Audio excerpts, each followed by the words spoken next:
마태복음 5장 1절에서 3절 다 함께 읽겠습니다. 예수께서 무리를 보시고 산에 올라가 앉으시니 제자들이 나아온지라 입을 열어 가르쳐 이르시되 심령이 가난한 자는 복이 있나니 그들이 천국이 그들의 것임이요. 아멘.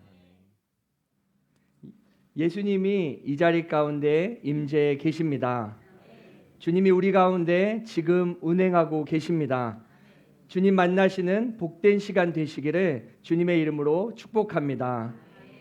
자, 오늘부터 8주 동안에 담임 목사님과 제가 이제 율법 완성을 예수님께서 어떻게 이루셨는지를 우리가 함께 나누기로 했습니다. 그래서 오늘이 첫 시간이고요. 이 첫 시간에 예수님이 이루신 8가지 사역 가운데 첫 번째 사역을 나누려고 합니다. 예수님은 죄인을 구원하기 위해 이 땅에 오셨습니다. 기독교의 핵심은 바로 구원입니다.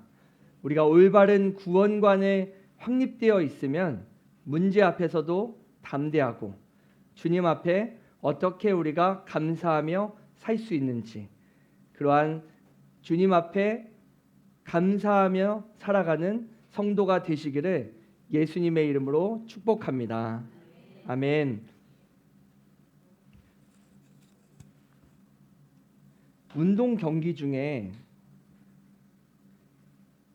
개인이 참여하는 운동 경기가 있고 단체로 참여하는 경기가 있어요. 그래서 개인이 참여하는 경기 중에 상금이 첫 번째, 그러니까 한 번의 대회로 상금이 가장 큰 종목이 무엇일까요?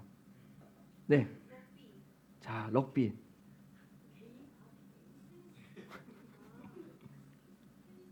자, 보시면은 골프 대회 중에 PGA 투어라는 경기가 있는데요. 이 챔피언십 경기의 한 경기의 우승 상금이 얼마냐면 240억을 혼자 받는 거예요.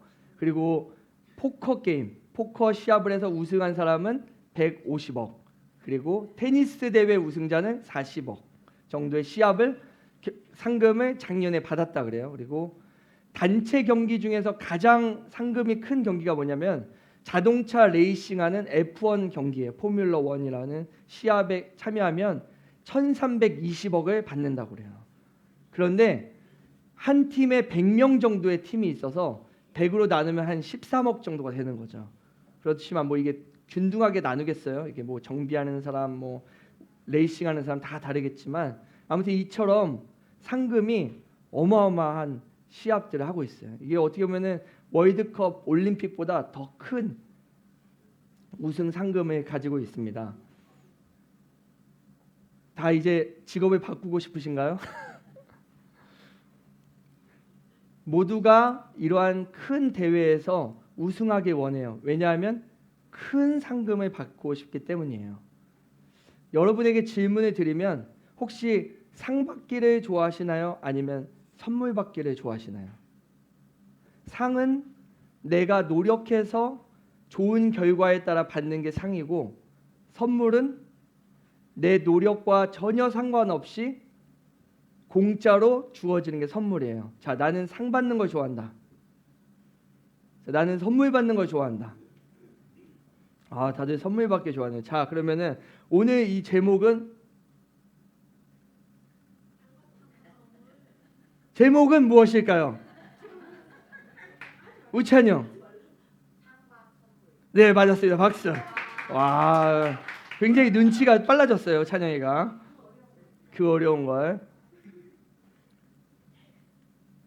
자, 마태복음 5장 3절부터 10절까지의 내용에 보면은 이제 그 오늘 말씀처럼 뭐 심령이 가난한 자는 복을 받아서 천국이 너희들 것이고 애통하는 자 복이 있고 이런 내용들을 보면 한번 생각을 해보세요.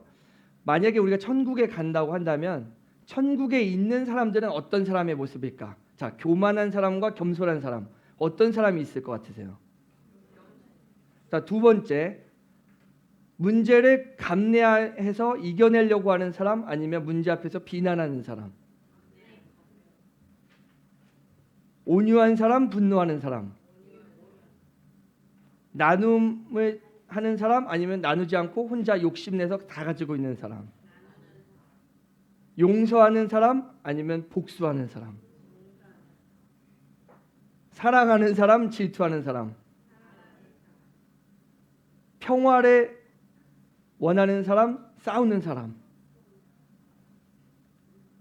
마지막으로 순교하는 사람, 박해하는 사람.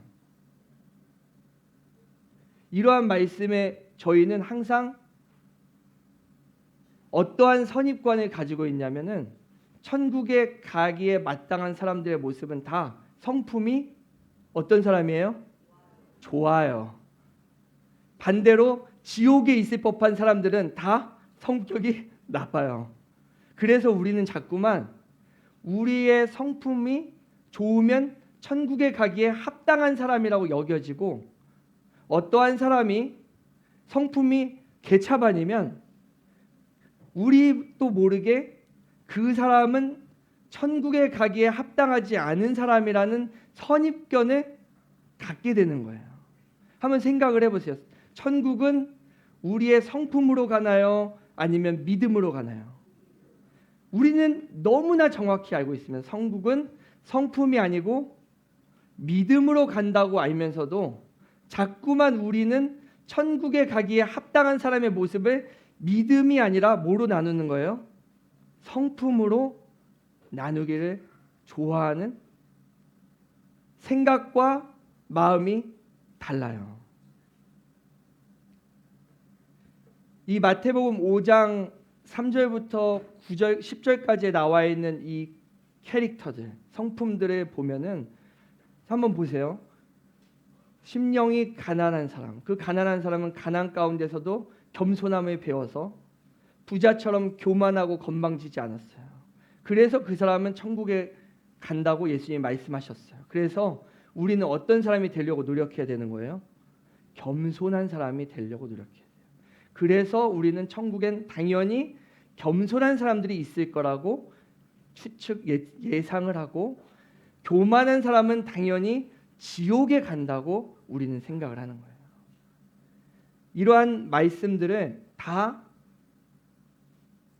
우리가 안 되면, 내가 만약에 교만한 사람이면 겸손해지려고 노력해야 천국에 갈 수 있다고 생각하고, 하나님의 말씀대로 우리의 몸을 끼워 맞춰서 말씀대로 살려고 발버둥쳐서 천국에 가기 직전에 우리의 성품의 상태, 우리의 말씀에 순종하는 상태의 모습이 어느 레벨을 넘어서야 천국에 갈 수 있다는 우리 마음의 생각을 가지고 있어요. 그래서 우리가 마음에 우리의 모습들을 돌아봤을 때, 난 좀 교만한 것 같아. 난 쉽게 분노하고 난 용서할 수 없고, 이러한 모습들이 보여질 때마다 우리의 구원관이 어떻게 돼요? 흔들리는 거예요. 나 같은 사람이 구원받을 수 있을까?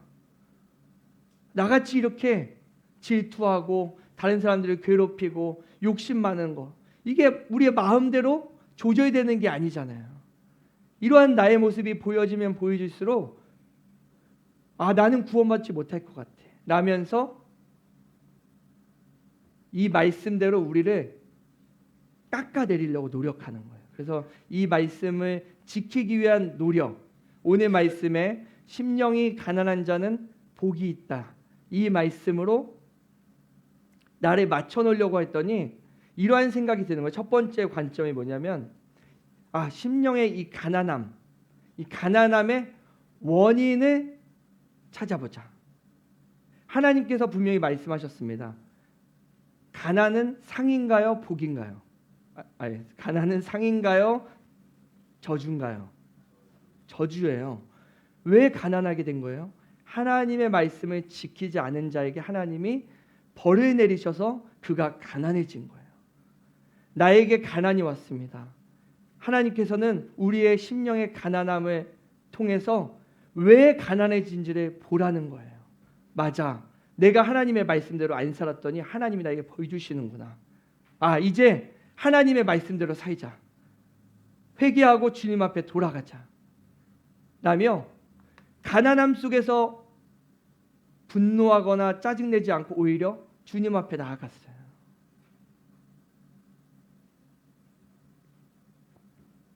우리가 인생을 살다가 어떠한 문제를 만났을 때 그 문제 앞에서 분노하거나 원망할 수도 있고, 때로는 이 문제를 통해서 맞아, 내가 잘못 살았구나, 내가 다시 살아야지 라며 돌이키고 회개하면 주님께서 나에게 결과를 더 복되게 하실 거야 라며 주님은 나에게 돌이키기 위해서 이러한 시험을 주셨어 라고 나의 가난함과 나의 문제 앞에 주님 앞에 나아갔어요. 두 번째 관점은 이런 관점이에요. 뭐냐면 우리의 마음의 상태를 보라는 말씀이다. 가난한 사람들은 매일매일 일하지 않으면 굶어 죽을 수밖에 없어요. 가난한 사람은 작은 거에도 기뻐하고 감사하고 작은 거에도 기쁨을 표현하는 사람들이에요. 아프리카 어린이들에게 던킨도너츠 하나 줬더니 얼마나 해맑게 웃고 있습니까? 지금 우리 초등학교 앞에 가가지고 얘들아 던킨도너츠 줄 테니까 교회에 놀러와. 그럼 애들이 뭐라는 줄 알아요? 거들떠도 보지 않아요. 아이패드 줄게 그러면 그때서야 진짜요? 이러지. 아프리카 아이들처럼 빵 한 조각에 기뻐한다 안 한다? 아니에요. 왜? 우리는 가난하지가 않아서. 이처럼 가난한 사람의 마음 상태를 배우라는 거구나. 아, 심령이 가난한 자 결국 영혼에 대해서, 신령한 것에 대해서 간절함과 감사함의 마음 자세를 가지라는 거구나. 우리가 육신의 빵 조각에만 기뻐하는 것이 아니라 주님의 은혜 사모하고 그것에 우리가 받을 때마다 정말 간절한 마음으로 주님 앞에 나아가길 원하시는구나 라며 이 말씀을 바라보는. 또 세 번째는 항아리를 흙으로 빚은 다음에 불 속에 구워서 단단하게 만들듯이, 아, 하나님께서 나를 연단하기 위해서 가난함을 주셨구나. 하나님께서 나를 연단하기 위해서 나에게 겸손한 자세로 만들어 가시기 위해서 나를 연단하는 과정이구나. 부자들처럼 내가 너무 교만에 떨었구나. 나의 삶 가운데서 마치 내가 왕인 것처럼, 나의 삶에 문제가 없는 것처럼, 내가 모든 것을 다 할 수 있는 것처럼 내가 교만한 자세로 살았던 나의 모습을 하나님께서 천국 데려가기 위해서 나를 연단하시는구나 라며, 그래서 이렇게 고백하는 거예요. 가난이 복되다. 왜 이 가난이 없었으면, 이 가난이라는 나의 연단의 과정이 없었으면 나는 여전히 교만해서 천국에 가기에 합당하지 않은 모습이었는데, 결국 가난을 통해서 나의 육신의 어려움은 있었지만 결국 이것이 나에게 복으로 돌아오도록 주님이 나에게 연단하셨구나 라며 이렇게 세 가지의 관점으로 이 말씀을 보는 거예요. 여러분이 한번 생각해 보세요. 이 세 가지 말씀들을 들을 때마다 다 은혜롭지 않으세요? 다 맞는 것 같지 않으세요? 이게 뭐가 틀린 거죠? 혹시 뭐에 틀린 점을 발견하셨어요? 다 맞는 말이에요. 우리가 말씀을 보고 이 말씀을 내가 지키고 적용하고 노력하는 부분은 잘못된 것이 아니에요. 그런데 왜 이 부분이 예수님께서 원하시는 말씀이 아니냐고 하냐면, 바로 이 말씀은 예수님에 대해서 말씀하시는 건데, 예수님을 건너뛰고 나를 직접 적용해서 대입해서 내가 하려고 하니까 문제가 생기는 거예요. 성경 말씀은 하나님께서 우리를 구원하기 위해서 주신 말씀입니다. 우리를 구원하기 위해 오신 분이 바로 예수님이에요. 성경 말씀은 하나님께서 예수님이 왜 이 땅에 오셔야만 했고, 이 땅에 오셔서 우리의 어떤 죄를 해결해서 구원으로 인도하시는 예수님의 사역을 보여주기 위해서 우리에게 알려주셨어요. 이 말씀을 가지고 우리는 가장 먼저 해야 될 것은 바로 예수님이 왜 이런 일을 하셨을까? 왜 예수님이 하셔야만 하는가를 먼저 보고 그 다음에 그 예수님이 통하여 우리 자신을 대입하는 모습을 가져야지 올바르게 해석을 할 수가 있어요. 왜 이렇게 되냐면 하나님께서는 우리에게 말씀을 주셨습니다. 이 말씀에 나와 있는 가장 핵심적인 것이 뭐냐면 바로 율법이에요.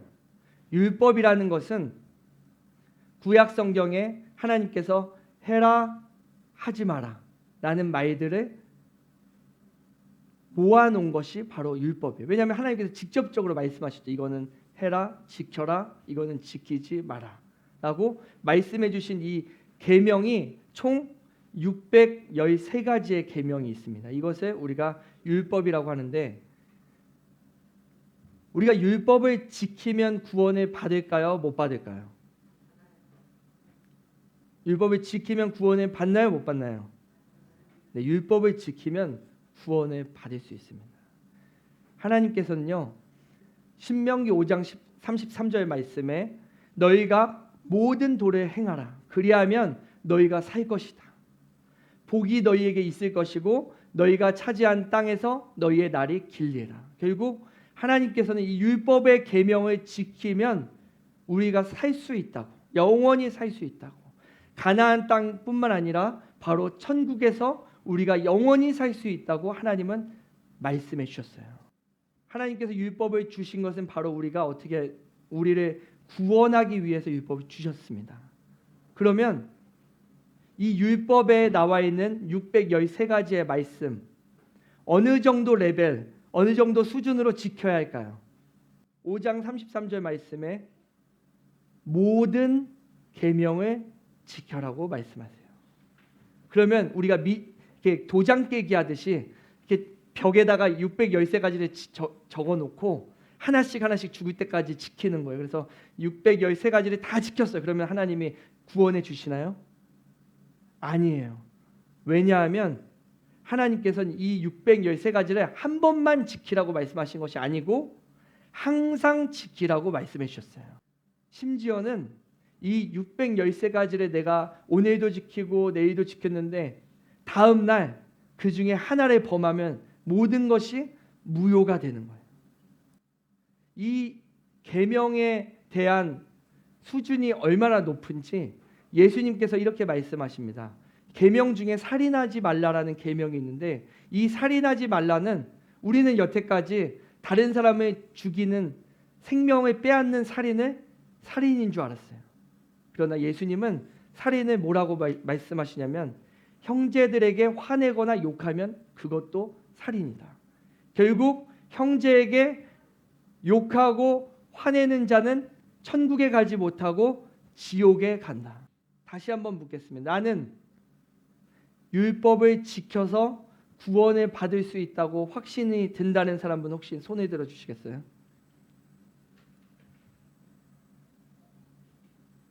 자, 우리가 구원을 받는 길은 율법을 지켜야 돼요. 어느 정도로 지켜야 되냐면 완벽하게 항상 모든 것을 지켜야지만 우리는 구원을 받을 수가 있어요. 그런데 우리가 고백했듯이 우리는 이 계명을 지킬 수가 없어요. 그렇다고 한다면 우리는 다 지옥에 갈 죄인인 거예요. 우리는요, 하나님께서는 구원의 길을 열어주셨지만 우리의 능력은 아무리 노력해도 하나님의 구원의 길을 통과할 수 있는 자가 아무도 없습니다.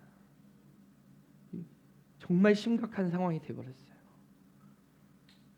우리의 무능력함 때문에 우리는 구원받을 수가 없어요. 구원을 받지 못한다는 것은 결국 죽어서 지옥에 간다는 거예요. 우리가 죽어서 지옥에 가면 많은 사람들이 지옥을 부정하고 지옥이 없다고 생각하고 이 땅에서 살다가 자기 마음대로 살다가 괴로우면은 빨리 죽었으면 좋겠다. 빨리 죽어서 끝났으면 좋겠다라고 생각해요. 안타깝게도 있잖아요. 죽음이 끝이 아닌 거예요. 우리의 죽음이 도피처가 아니에요. 우리가 이 땅에 살면서 정말 지옥 같은 괴로움과 고통 속에서 우리가 살아도 죽음 이후에 가는 지옥과 비교하면 정말 세 발의 피도 되지 않습니다. 우리가 상상하는 가장 고통스러운 인생, 그것과 비교할 수 없는 지옥이 우리를 기다리고 있어요. 우리가 아무리 이 땅에서 잘 살고 잘 먹고 좋은 직업과 명예를 가졌다 할지라도 그러한 것이 우리의 지옥의 삶에 전혀 위로가 되지가 않아요. 성경에서 정말 너무나 부자로 살다가 죽었던 부자가 있습니다. 그 부자는 이 땅에 살면서 어떠한 고통과 고민도 겪지 않고 기쁨과 즐거움 속에 살다 죽었어요. 그가 죽어서 지옥에 갔을 때 예수님 앞에 간절하게 부르짖습니다. 제발 나에게 물 한 방울 찍어서 내 입에 넣어달라고 애고를 해요. 그 인생에 두고 왔던 기쁨, 추억들, 재산, 명예, 물 한 방울과 비교할 수 없을 만큼 어마어마한 고통이 우리를 기다리고 있어요. 만약 우리가 시한부 인생을 산다면 매일매일의 삶이 어떻겠어요? 우리는 시한부 인생보다 더 심한 지옥이라는 절망을 놔두고 우리는 매일매일 한 걸음 한 걸음 어디를 향해 달려가고 있는 거예요? 지옥을 향해 걸어가고 있어요. 그러면서 우리는 무엇을 살까? 무엇을 먹을까? 얼마나 좋은 집에서 살까? 누구와 행복하게 살까? 이것을 걸어가면서 고민하며 지옥 앞으로 가고 있어요. 왜요? 우리의 무능함 때문에. 율법을 지킬 수 없는 우리의 무능함 때문에 그렇습니다. 사랑하는 성도 여러분, 정말 죄송하지만 우리의 끝은 지옥이에요. 하나님께서 있잖아요. 하나님께서 아담을 창조하시고 아담이 선악과를 따먹은 죄로 말미암아 하나님을 피해서 숨고 두려워 떨고 있을 때 하나님께서는 아담의 어떠한 회개, 아담의 어떠한 노력, 그러한 것을 기뻐 보라보시며 상으로 구원을 주시지 않았어요. 하나님께서는 숨어있는 아담을 불러서 이렇게 말씀하세요. 너 왜 죄를 지었니? 아담이 그때 주님 죄송합니다. 제가 정말 미련했습니다. 한 번만 용서해 주세요. 그러지 않고 아담은 고개를 뻔뻔히 들며 하나님한테 이렇게 말합니다. 하나님이 여자를 잘못 만들었어요. 저 여자 때문에 내가 죄를 지었어요. 하나님, 이 잘못은 제 잘못이 아니고 나를 꼬시도록 만든 하나님 잘못이에요. 라며 자신의 죄를 부정했어요. 그러면 어때요? 하나님은 만약 우리에게 잘못한 사람이 와가지고 뻔뻔하게 잘못을 뉘우치지도 않고 당당하게 우리 잘못이라고 하면은 우리는 어때요? 그 사람을 용서해 주나요? 아니면 더 괘씸해가지고 화를 내나요? 하나님은 그러한 아담에게 있잖아요. 살 길을 열어주세요. 내가 여자의 후손을 보낼 테니 그가 너희를 구원할 거다. 이때부터 하나님은 있잖아요. 구원을 상으로 주셨어요? 선물로 주셨어요? 선물이었어요. 처음부터 하나님은 구원을 상이 아니라 선물이었어요. 이렇게 타락한 인간은 하나님께서 처음에 만드실 때 사람은 영과 혼과 육으로 만드셨습니다. 그러한 육신과 감정을 담을 수 있는 정신과 그리고 영혼을 가진 이 세 가지로 사람을 만드셨어요. 하나님은 어떤 분이세요? 하나님은 육신이 있으신 분인가요? 아니에요. 하나님은 영이신 분이에요. 천사는 어떤 존재죠? 천사도 육신이 없고 영만 있습니다. 그러면 영이신 하나님과 영인 천사의 차이점은 뭐예요? 하나님은 처음부터 영으로 계셨던 분이고 천사는 하나님이 영으로 만든 존재인 거예요. 같은 영이어도 급이 달라요. 급이.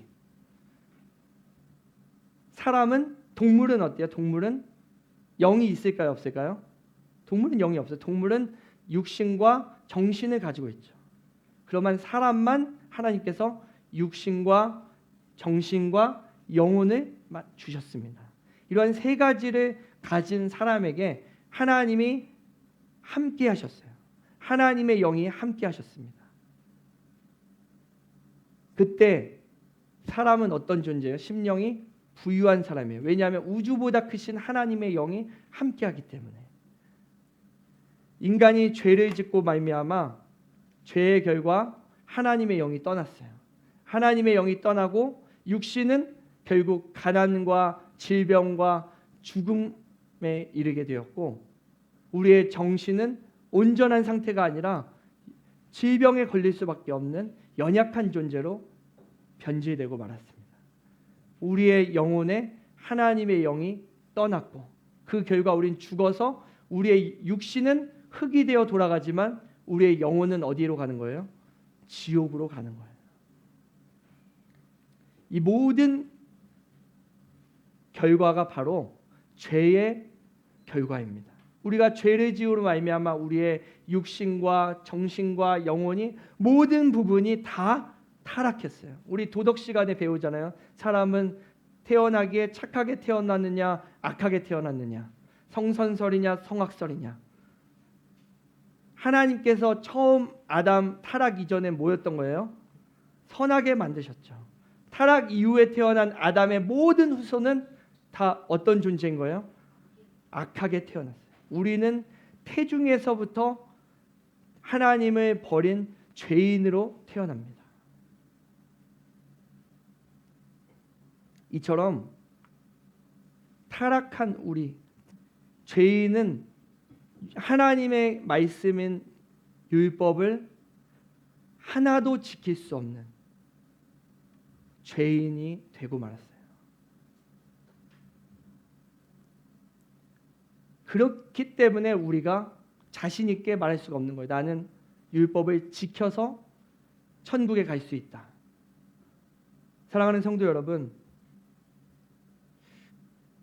하나님은 우리가 죄인이기 때문에 완전히 육정령이 타락했기 때문에 율법을 지킬 수 없다는 걸 아실까요? 모르실까요? 아셔요. 그러면 하나님은 불가능한 것을 지키라고 하면서 우리를 괴롭히려고 율법을 지키라고 하시는 걸까요? 우리가 아이들에게 그랬잖아요. 너 이거 하면은 내가 게임하게 해줄게. 너가 이거 안 하면 게임 못해. 이렇게 막 상과 벌을 나눌 때 전혀 지킬 수 없는 것을 자녀에게 말해요.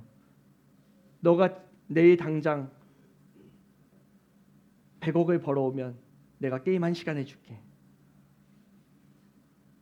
플레이스테이션 사줄게. 근데 전혀 애들이 기뻐하지 않아요. 왜냐하면 불가능하기 때문에.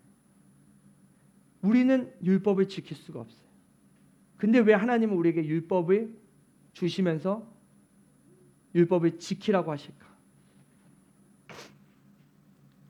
로마서 3장 20절에 바울은 이렇게 말하고 있습니다. 율법으로는 죄를 깨닫게 하기 위해서다. 우리가 하나님께서 이러한 613가지의 계명을 주셨어요. 너 이거 지켜야 구원받을 수 있어. 아무리 노력해도 지킬 수 없어. 하나님, 제가 지킬 수 없습니다. 그게 죄야. 너 이거 못 지키지. 너가 죄인이기 때문에 그래. 사랑하는 성도 여러분, 만약 율법이 없다고 한다면 우리는 뭐가 죄인지 몰라요. 법이 없으면 어떻게 우리가 죄인지 알 수가 있겠습니까? 하나님은 우리에게 죄를 알려주기 위해서 율법을 주셨어요. 그리고 또 율법의 두 번째 역할이 뭐냐면 갈라디아서 3장 24절에 죄인인 우리를 그리스도께로 인도하는 초등교사가 바로 율법이라고 말씀해 주세요. 우리가 하나님의 말씀대로 살려고 막 몸부림치는데 아무리 노력해도 지켜지지가 않아요. 우리가 낙심하며 하나님 앞에 하나님, 제가 정말 죄송합니다. 내가 너무 무능력해서 하나님의 말씀대로 살지 못한 죄인입니다. 그럴 때 하나님이 그러시는 거예요. 내가 너 못 지키는 거 알고 너를 대신하여 지킬 그리스도를 보여줄게.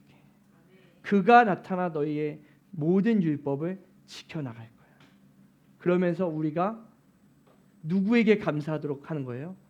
예수님 앞에 나가는 거예요. 예수님, 내가 지켜야 할 율법, 내가 지켜서 구원받아야 될 그것을 나는 지키지 못하여 낙심하고 있는데 나 대신에 예수님이 오셔서 내가 지켜야 할 모든 것을 지켜주시고 그 메달을 나에게 걸어주시는 거예요. 신성아, 이것 널 위해 내가 지켜준 거야. 이거 너의 메달이야. 라며 예수님이 올라가 있는 그 단상 위에 우리를 함께 올라가서 우리에게 씌워주는 거예요. 그러면 우리가 어때야 되는 거예요? 와, 내가 했어, 이게 아니고 정말 예수님 감사합니다. 예수님 앞에 우리가 나아갈 수밖에 없게 만드시는 거예요.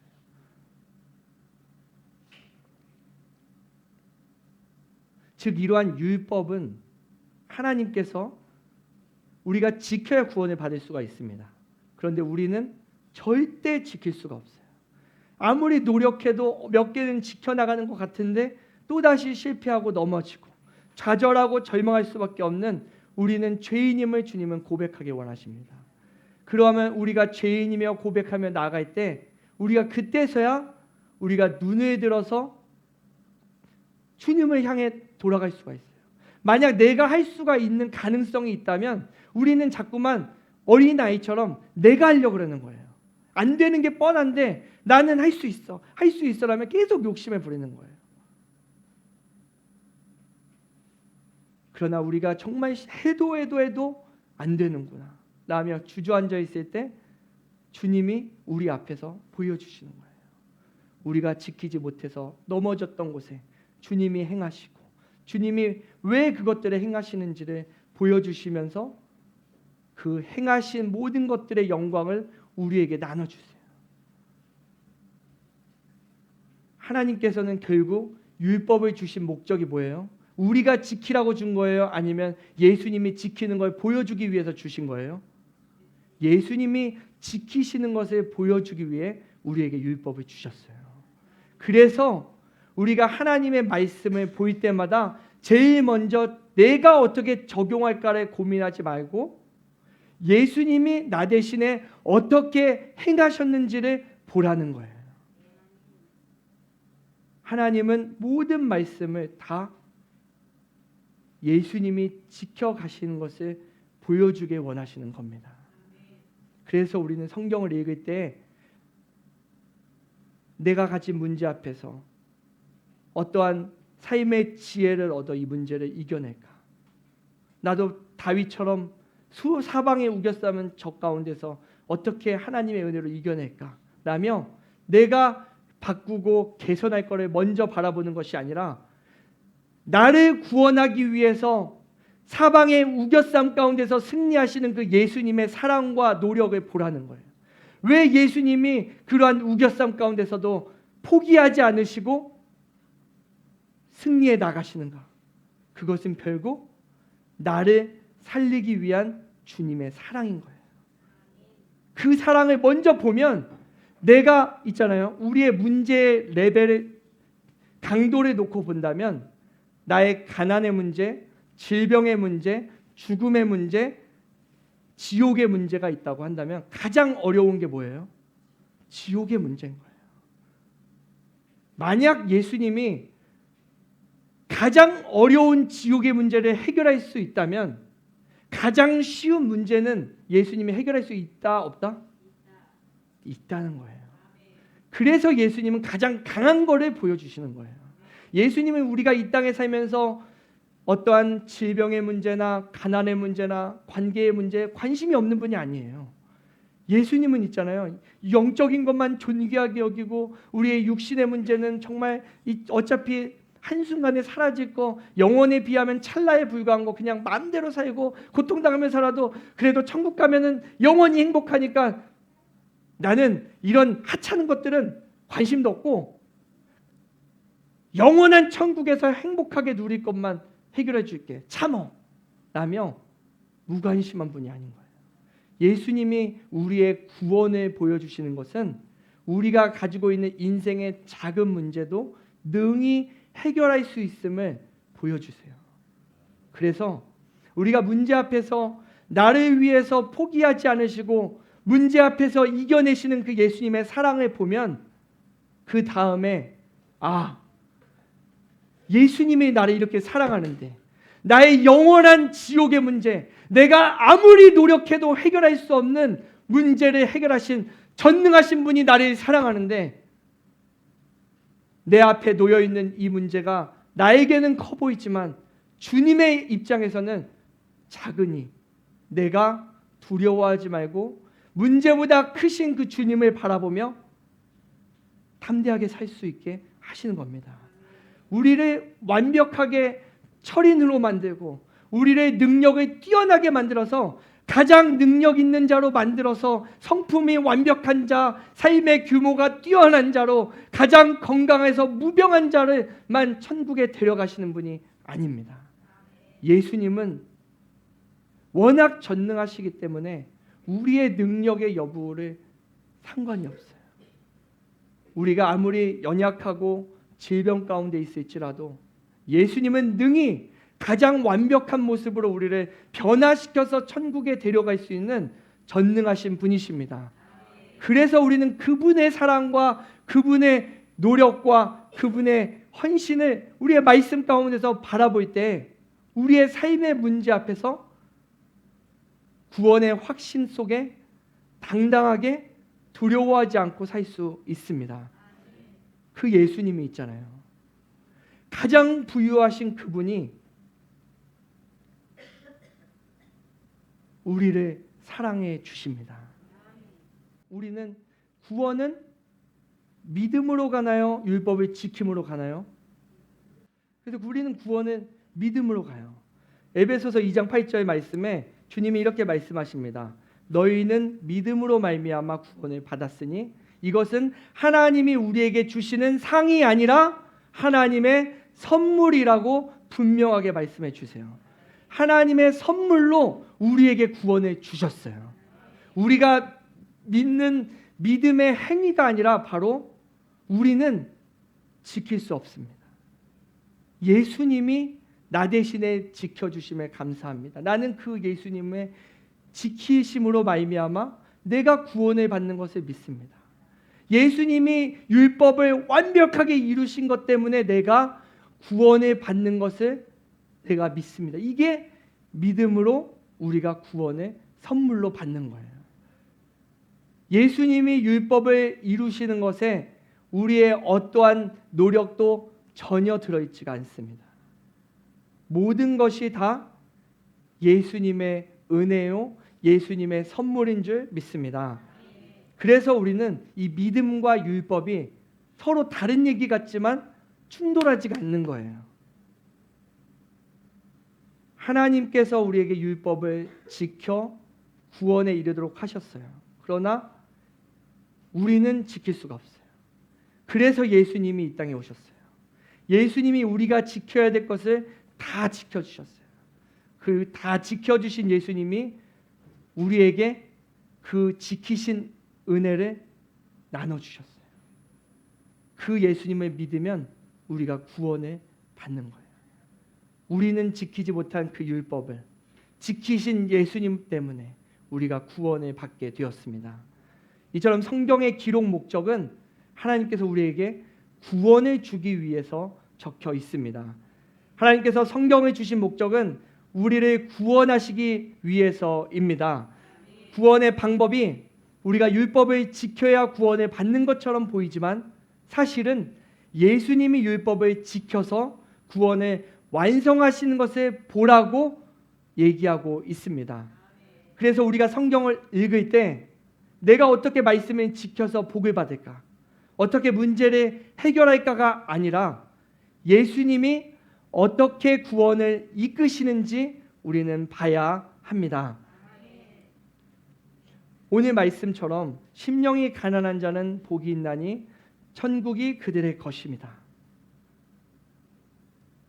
우리가 타락함으로 말미암아 우리의 심령 가운데 하나님의 영이 떠나게 되었어요. 타락한 모든 인간은 심령이 어떤 상태가 되었어요? 가난해진 상태가 되었어요. 우리 모두는 우주보다 크신 그 하나님의 영이 떠났기 때문에 우리가 아무리 노력해도 우리의 심령은 가난한 상태가 되었습니다. 그런데 우리가 자꾸만 우리 안에 사람 안에 종교심이 있기 때문에 열심히 기도하고 열심히 봉사하고 열심히 예배드리고 나면 우리 안에 뿌듯한 마음이 일어나요. 아, 내가 그래도 오늘 여러 가지 일이 있었는데 교회에 못 올 상황이 됐는데 그래도 내가 오늘 교회에 나와서 예배드린 내가 참 대견하다. 그러면서 집에 갈 때 속으로 내 마음을 쓰다듬어요. 아, 잘했어. 참 잘했어. 기도하고 열심히 기도하고 나고 가면은 아, 내가 뜨겁게 눈물 흘리며 찬양하고 나면은 내 안에 마치 내 모든 죄가 깨끗해진 것처럼 여겨져요. 열심히 뜨겁게 부르짖으며 기도하고 난 다음에 아, 정말 내 마음이 심령이 영혼이 풍요해진 것처럼 느껴져요. 실상은 우리의 어떤 행위의 노력으로 우리의 심령이 전혀 부유해지지 않는다는 거예요.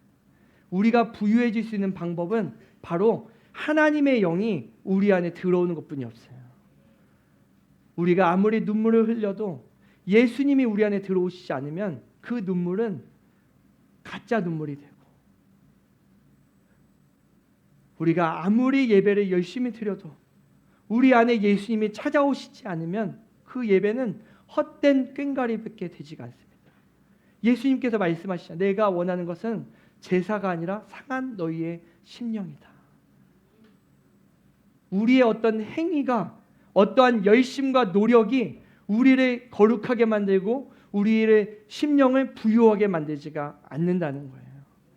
정말 우리는 이 시간 우리가 예배드리는 순간에도 우리가 가장 나를 세우며 주님 앞에 신경을 드려야 될 것은 아, 이게 무슨 내용인가? 내가 졸지 않고 들어야지. 내가 열심히 찬양해야지. 이 자세가 아니고 내가 이 시간 상한 심령이 되어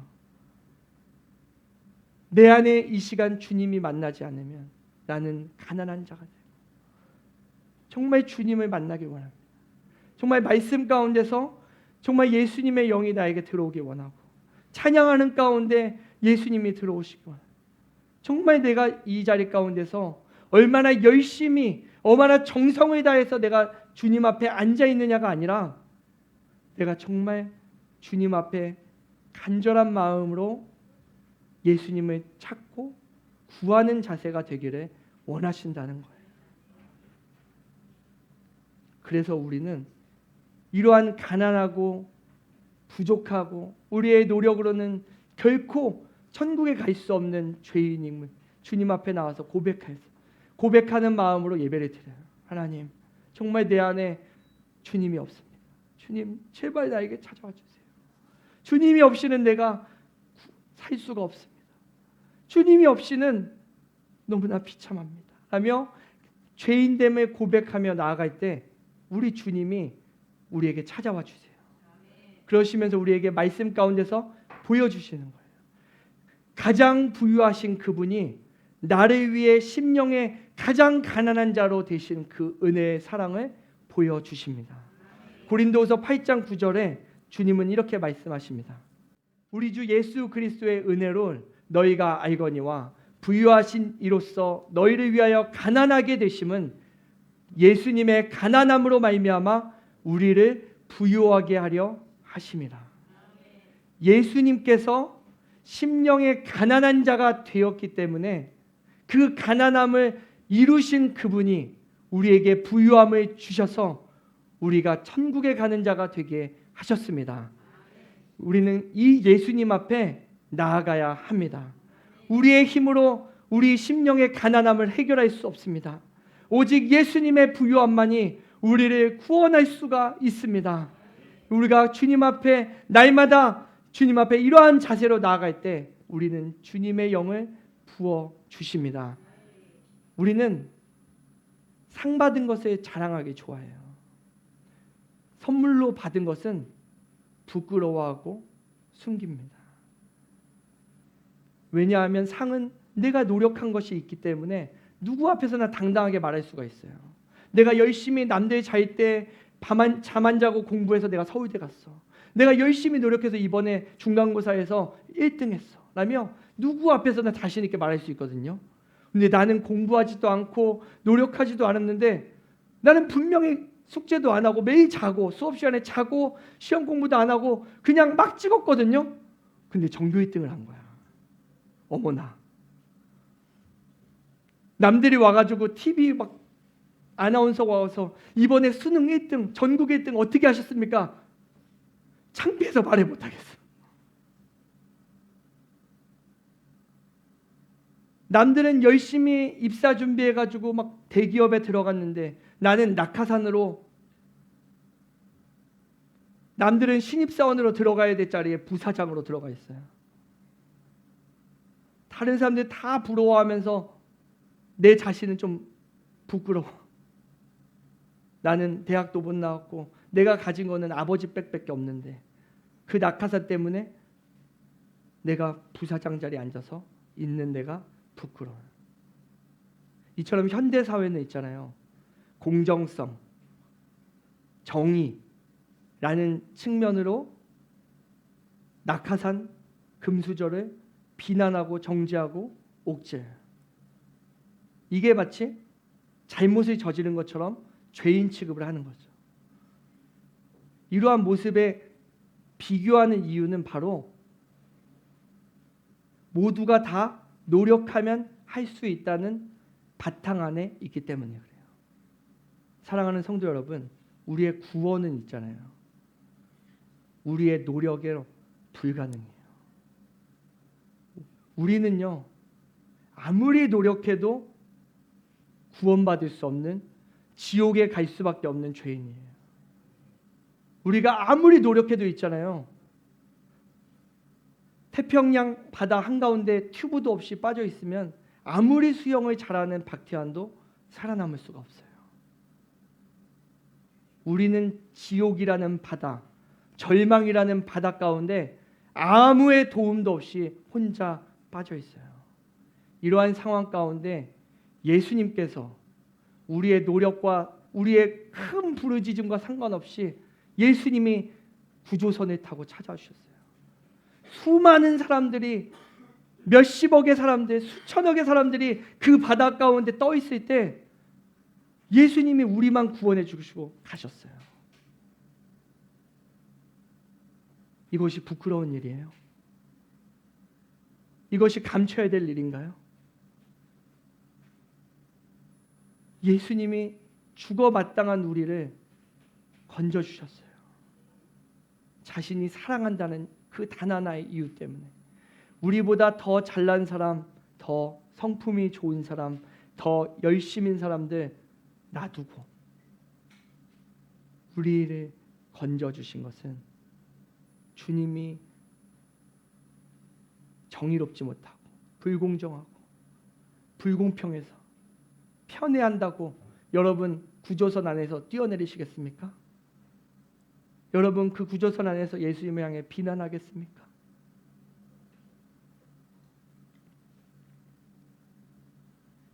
우리의 구원이 얼마나 우리의 노력으로 불가능한지 예수님께서 이렇게 말씀하세요.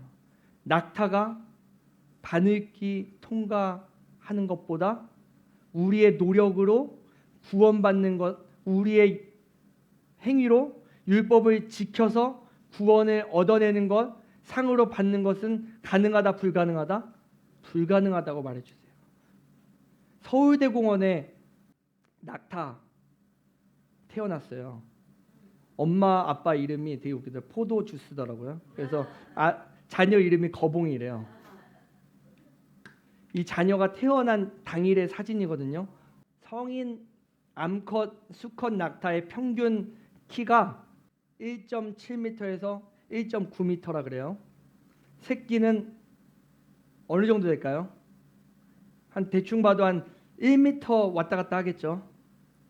자, 1m의 낙타가 바늘귀에 들어갈 수 있어요, 없어요? 낙타 중에 가장 작은 낙타가 갓 태어난 낙타 아닌가요? 이 갓 태어난 낙타도 못 들어가요. 우리 구원은 이룰 수 없다고 분명히 말씀해 주세요. 그러한 우리에게 예수님이 구원을 주셨어요.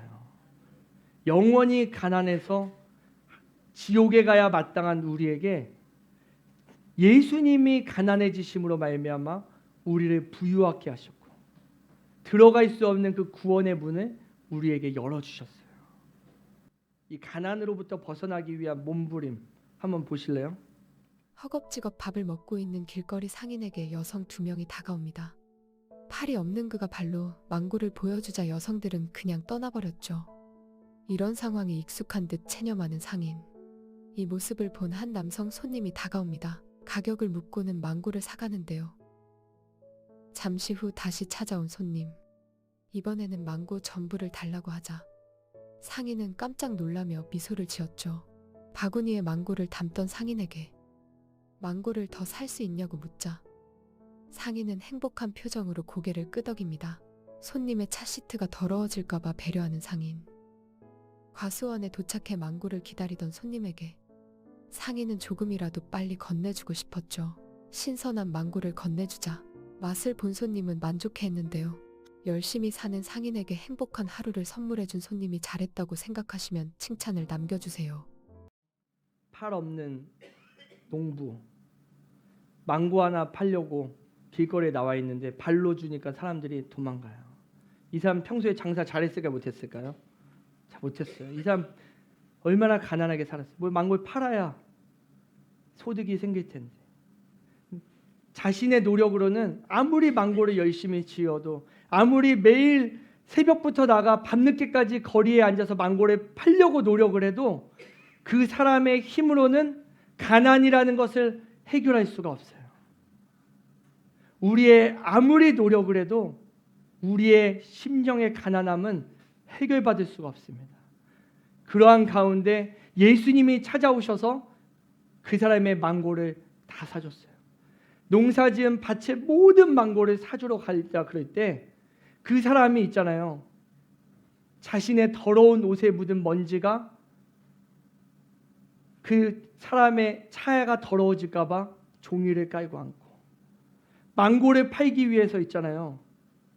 산 비탈을 굴러 내려오면서 그 망고를 하나라도 더 빨리 주기 위해서 노력하는 모습 보이시나요? 우리가 예수님의 은혜로 말미암아 죽어 마땅한 저희에게 예수님이 찾아오셔서 자신이 평생 이룬 그 재산으로 우리의 가난을 해결해 주셨어요.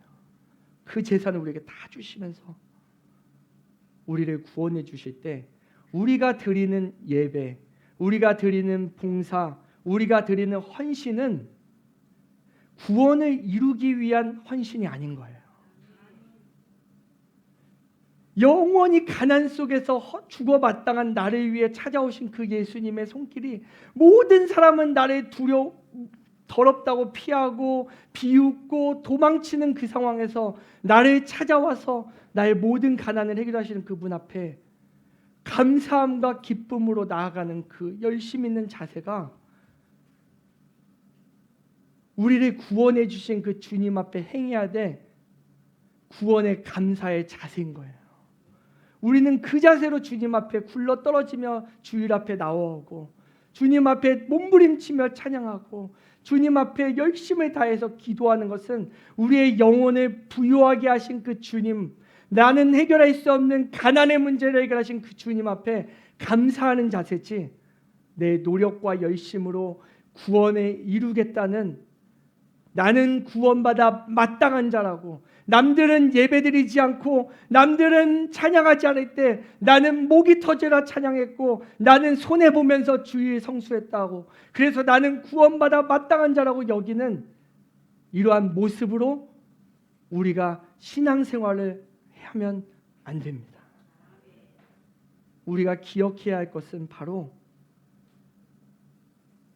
우리에게 선물로 주신 이 구원의 값어치, 우리에게 선물로 주기 위해서 모든 율법을 행하기 위해서 낮아지시고 가난해지신 그 예수님의 사랑을 우리는 날마다 찬양하며 그것에 즐거워하는 자가 되어야 합니다. 이처럼 구원은 우리에게 선물로 주신 예수님의 은혜입니다. 내 너를 위하여라는 찬양이 있어요. 이 내 너를 위하여라는 찬양의 가사가 이렇습니다. 내 너를 위하여 내 몸 버려 피 흘려 너의 죄를 속하여 살 길을 주었다. 널 위해 내 몸을 주었건만 너 무엇 주느냐?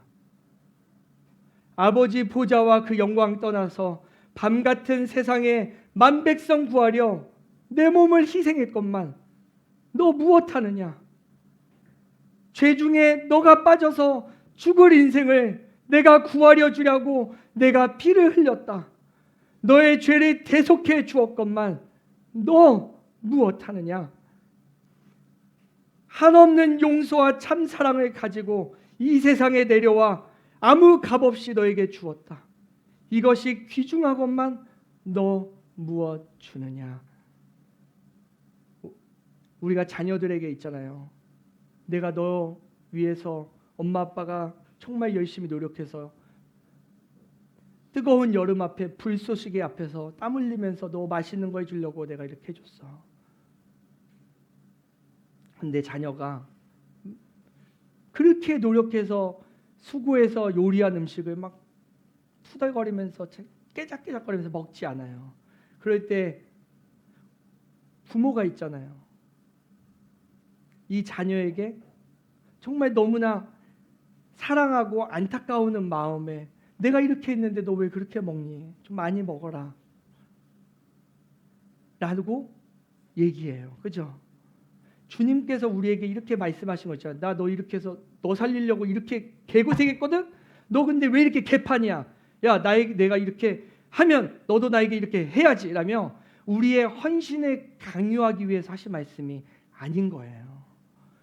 예수님은 우리에게 이 마음을 알기를 전해주고 싶은 거예요.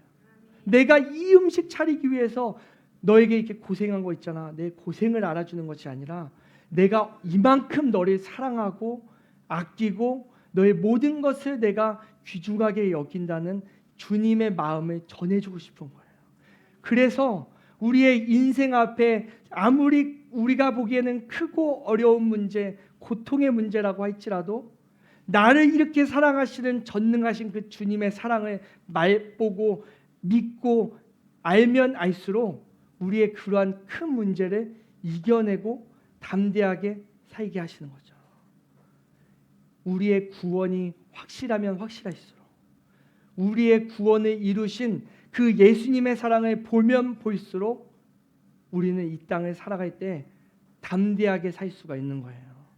제가 비행기 탈 때마다 두려워할 때마다 비행기 사고 통계가 저에게 확신해 주지 않았어요. 여태까지 제가 비행기를 20-30번을 탔지만 저의 경험이 저에게 확신해 주지 않았어요. 저의 불안함은 여전히 있었어요. 그러나 나를 죄악 가운데서 천국으로 인도하신 그 예수님의 사랑을 보일 때 그토록 나를 두렵게 했던 비행기의 공포증이 해결되는 거예요. 우리는 성경 가운데, 말씀 가운데 날마다 이 사랑을 고백하고 이 사랑 앞에 무릎 꿇고 이 사랑 앞에 주님을 찬양해 그러한 자로 주님을 만날 때 우리는 이 세상을 담대하고 즐겁고 감사하는 자로 살게 됩니다. 그래서 이 찬양의 가사를 우리가 생각하시면서 우리 함께 찬양하기 원합니다. 정말 주님의 사랑을 보기 원해요. 정말 주님의 그 뭉클한 그 사랑의 음성을 들으시기를 원합니다.